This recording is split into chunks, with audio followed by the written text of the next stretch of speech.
हम लोगों को खबर मिली थी कि उन्होंने साइलेंस पीरियड के दौरान आदर्श आचार संहिता का उल्लंघन किया, इसलिए रोका गया था। गाड़ी चेकिंग के दौरान 50,000 रुपये कैश मिले और कुछ पम्पलेट्स मिले। नहीं, उन पर कार्रवाई हो रही है। कोढ़ा थाना का ये क्षेत्र पड़ता है। कोढ़ा सीओ और कोढ़ा के जो SHO है ये उन पर जो आगे की कार्रवाई है वो करेंगे।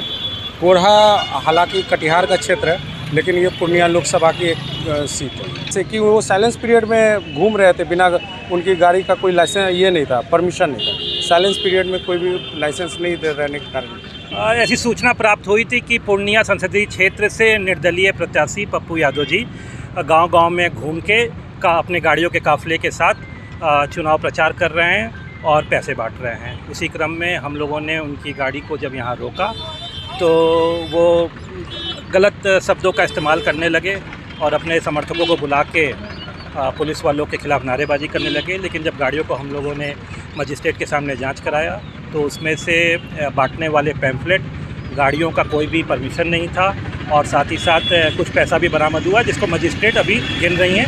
फिर अब हम लोग उस पर सुसंगत धाराओं में FI गाड़ी भी जब्त किया गया। ये अभी गिनती चल रही है। जब्ती में क्या क्या हुआ?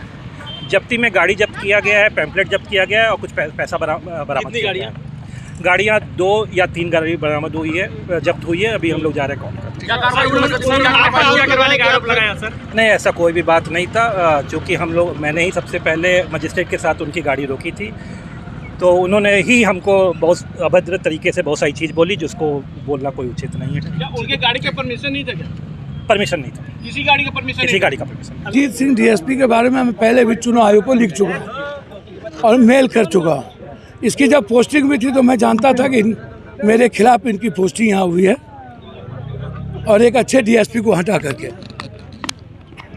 और इसमें MLC की भूमिका थी इसकी पोस्टिंग में। आज जब लॉ कहता है कि एक कैंडिडेट को अपने क्षेत्र घूमने का बूथ तक परमिशन है, हमको बूथ में जाने तक का परमिशन है, जहाँ पर हमारे प्रिजाइडिंग अफसर बैठते हैं। और आज जब हम गांव-गांव अपने लोगों से मिल के आ रहे थे तो भाई कोई मैक नहीं ना था, पर्चा नहीं ना बांट रहे थे, पैसे नहीं ना बांट रहे थे। यहाँ आते ही अभिजीत सिंह मेरे साथ बदतमीजी की, तुम तलाक किया, सारी चीज़ें की। उसके बाद हमको कहता नीचे उतरो। हमने कहा कि हम तो जानते ही थे कि आप आए हैं इसीलिए, और आप पैसा लिए हमको मरवाने के लिए, नीचे उतरो। तो हमने कहा क्या चाहते हैं, हत्या करवाना? तब हम नीचे में आकर के धरना पर चुपचाप, अकेले, कोई नहीं था।